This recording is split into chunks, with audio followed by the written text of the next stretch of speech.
Okay, now we go through the tutorial 1 questions.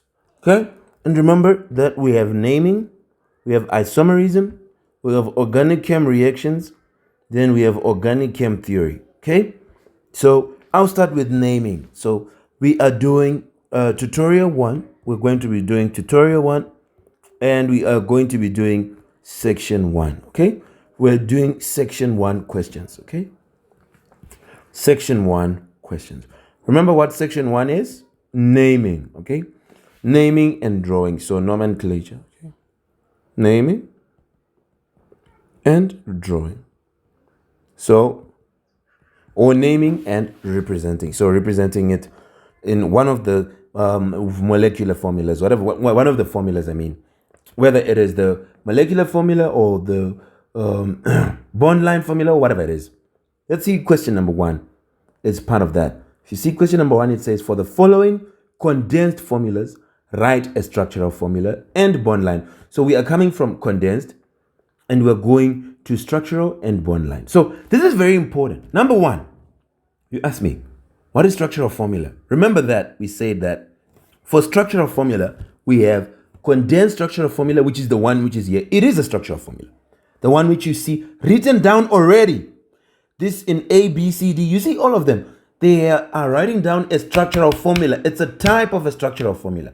Remember, structural formula tells you the arrangement and connectivity of the atoms. It tells you who is connected to who and how. So this is exactly the order. The order in which you are seeing these things written is the order you must have them as well. Okay? It's important to note that. So when they say write a structural formula, they may mean this one which is already written, or they may mean the displayed or expanded structural formula. Sometimes they'll be specific, sometimes they won't, but I'll show you how to always see. So here they say write the structural formula, which obviously means the displayed one, because this one which is already written there is already there. And then they want the bond line formula. Bond line is also called skeletal formula. So bond line formula, no problem. Let's go through the questions, and we are going to be putting the expanded or displayed structural formula and the bond line or skeletal formula. We start with number 1A. We have CH3, then we have CH2, 5 of them, then we have a CH3. So this is very easy. Let's put them. How many are they? There is 1 C here, there is 5 here, and there is 1 here, which makes them 7. So we can put 1, 2, 3, 4, 5, 6, 7. I want you to know that whenever you get a C which is not a CH3, that is a C which is inside, okay? Unless there's a double bond. So I know that these CH2s, these 5 of them are all inside. That's why I was able to just join them. And I know that this CH3 and this CH3 are the ones at the end. That's why they're CH3s. So we can put it, and we can put these 3 H's. That's why it's a CH3. Then here it is 1, 2, 1, 2, 1, 2, 1, 2, 1, 2, 2. Remember, carbon should have 4 bonds. So you should just make sure your carbon, each carbon has 4 bonds, and you're fine. Okay? And you can count each bond twice as you look at from one carbon to the other. Let me show you what I mean. To say that this bond here, we can count it when we are working with this carbon.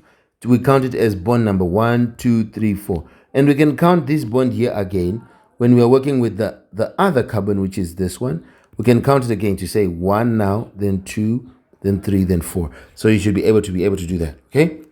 Now this is the displayed. Then what do they want? The bond line. So bond line, it's okay. Remember, for bond line, the rules are that the tips and the corners are where the carbons are. But remember, if the tip has something, an OH or something which is not which is not just blank, then there is no carbon there. So, for example, I mean, we will see with more examples anyway. Here for this one, it is 7. So we say 1, 2, 3, 4, 5, 6, 7. This is the compound, okay?